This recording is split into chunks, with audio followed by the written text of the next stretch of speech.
objasnite našim gledalcima kako se danas u vašoj bolnici... Would you please explain to our spectators how you perform the ultrasound cataract operation in your hospital today? This is the most up-to-date manner, the most up-to-date approach. Today we have several possibilities, several platforms, as we usually say. We may approach each lens individually. What's now mostly applied is the so-called OZIL microtorsional technology, meaning that with the hardest cataracts, the application of ultrasound is the shortest. A perfectly transparent cornea is achieved immediately after cataract surgery. In earlier procedures in hard lenses, ultrasound energy had to be applied for a longer time, and there were certain low degrees of edema, while with this new technology, an absolutely transparent cornea is achieved. Another very outstanding, interesting platform is the so-called aqualaze.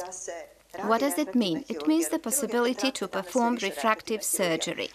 Cataract surgery is becoming refractive surgery today. In a transparent lens existing in people with diopter problems or in lower degrees of blur, we practically don't apply ultrasound at all. This is the so-called water jet phenomenon, where the lens is gently rinsed and a foldable lens is inserted through a small incision.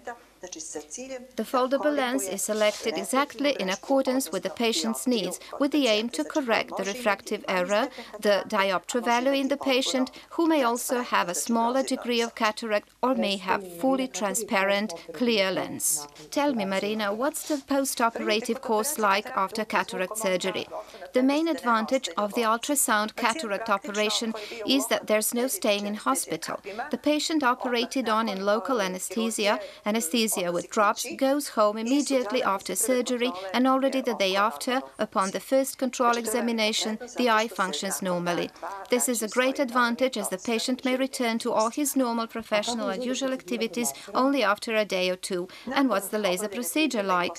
After preparations and when the indication is established, the patient comes to undergo the intervention. Anesthesia is local with drops. The intervention is completely painless, very short. The application of laser is shorter than a minute, as the superficial layers of the cornea are concerned, and after that the patient receives a protective contact lens which stays in the eye for 4 to 5 days until epithelialization occurs. During this time, the patient regularly uses prescribed drops. After that, the lens is discarded. Therefore, the contact lens is not needed anymore, while the patient continues to use the drops according to the prescribed regime.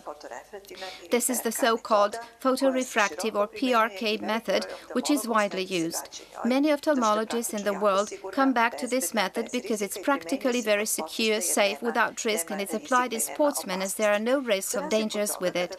Unlike this, the LASIK modality comprises a combination of microsurgical and laser procedures, i.e. cutting a part of the cornea epithelium in the form of a cover, the so-called flap, which is lifted in order to apply laser, PRK method, in the deeper layers. After that, the flap is returned to its place. This is deemed more comfortable to the patient. However, there's always a risk of complications with the flap, displacements of the flap, tense situations, and this is why it's not applied in sportsmen. After both procedures, results are identical. Jedne i druge procedure su potpuno identični.